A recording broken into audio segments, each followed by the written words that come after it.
mean the minge bag's back? Oh, no. Yes, she is indeed. With more madcap adventures. So if you want to go where no granny has ever gone before, be there. Supergram! Starting Sunday at 4:30.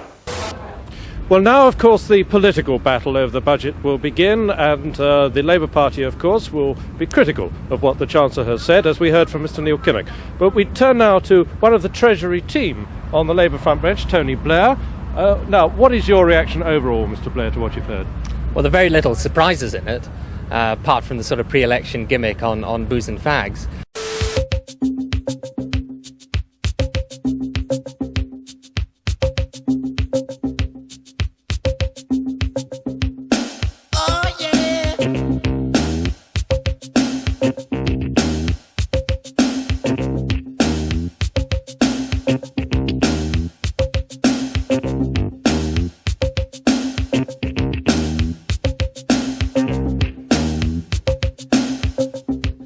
France, a skinny man died of a big disease with a little name. By chance his girlfriend came across a needle and soon she did the same. At home there were 17-year-old boys and their idea of fun is being in a gang called the Disciples, high on crack and toting a machine gun.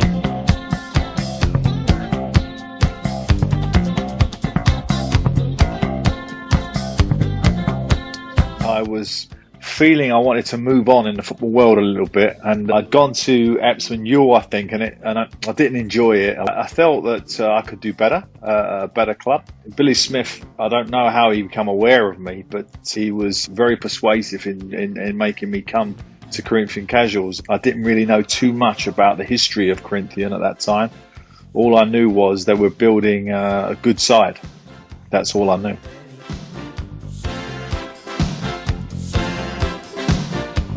Back then, no one was full-time really, so you worked your normal hours.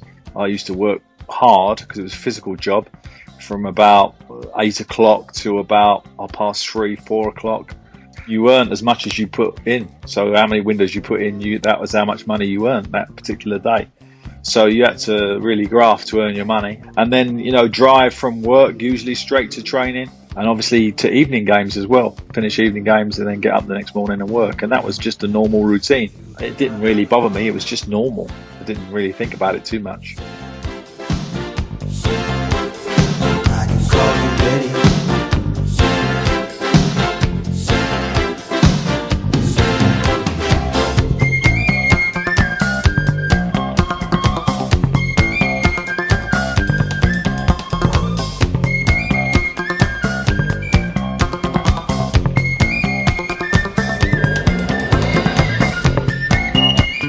A lot of the market boys were following us at the time.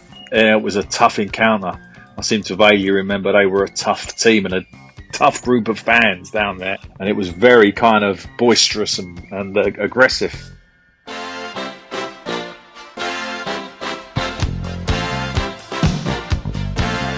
I did repair the window. I don't know if that do you know that? And, yeah, the windows got smashed, and I think they smashed up a little bit of the internals. But yeah, I got the window job. We had to make do in them days.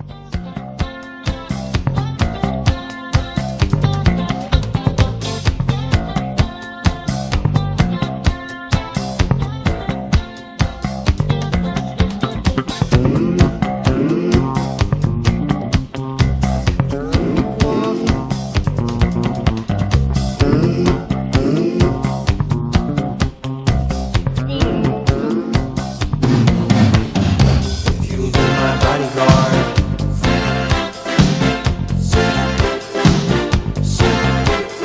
I can call you daddy.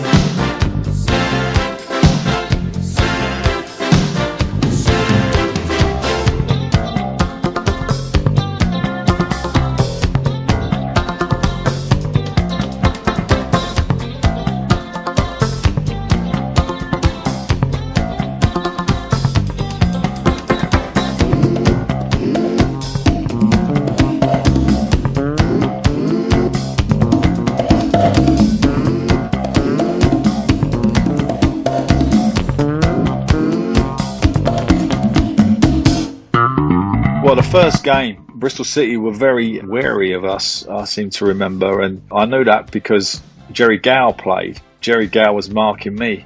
He later to become my manager at Yeovil, and that's how my professional career got launched, because he took me to Yeovil. I mean, to go from London to play for Yeovil, it was massive. So he marked me that game, and obviously I was tearing around like I normally did, and he was impressed. And obviously we had the second leg, which we got well beat by a professional team. It kind of stuck in his memory, and obviously I ended up at Yeovil later on. If I hadn't have played against Jerry Gow at Bristol City, then I wouldn't have had the massive jump to Yeovil, which in turn got me to jump to Palace. That wouldn't have happened. I'm pretty convinced of it. You will be my bodyguard. I can be your long lost pal. I always got round about how that's why I played for England non-league. So I was kind of a big player in the non-league circuit at that time. And Palace decided that they'd come for me. Short little span of attention. Alan, I think, when I signed him, was a glazier. You know, I'd already signed a plumber and an electrician. I just need a glazier to finish a few things off. I'd seen him play before, I think when he was playing for Dulwich maybe, or one of the more local sides. And then he went to Yeovil. You know, we needed somebody else in midfield at the time, and we very much liked at the time the non-league mentality.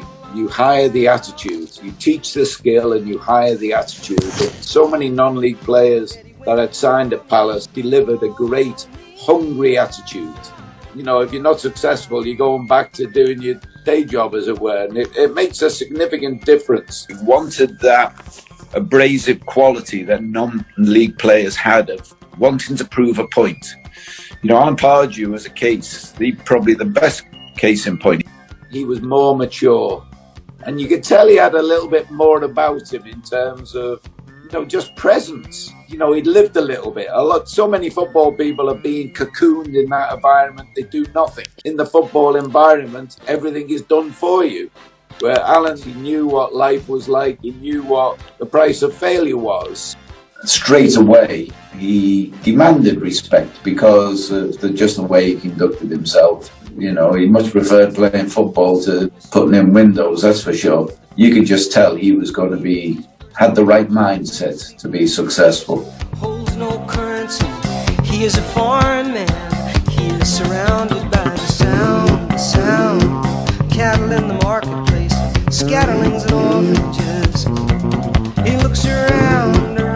He sees angels in the architecture, spinning in infinity. He says, amen, hallelujah. If you be my bodyguard, I can be your long lost pal.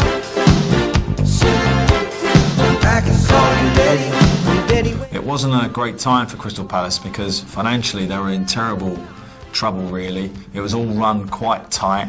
And Steve Coppell was the manager then, and he was building, kind of getting young players in from cast-offs and non-league players. Ian Wright, who I'd trained with actually at Dulwich for a little while before he signed for Palace. I knew he was there, so I come and met the chairman. I told him what I was earning non-league and in my job, and he laughed and then offered me a contract way less than I was on to actually play for Crystal Palace. I mean, it wasn't far.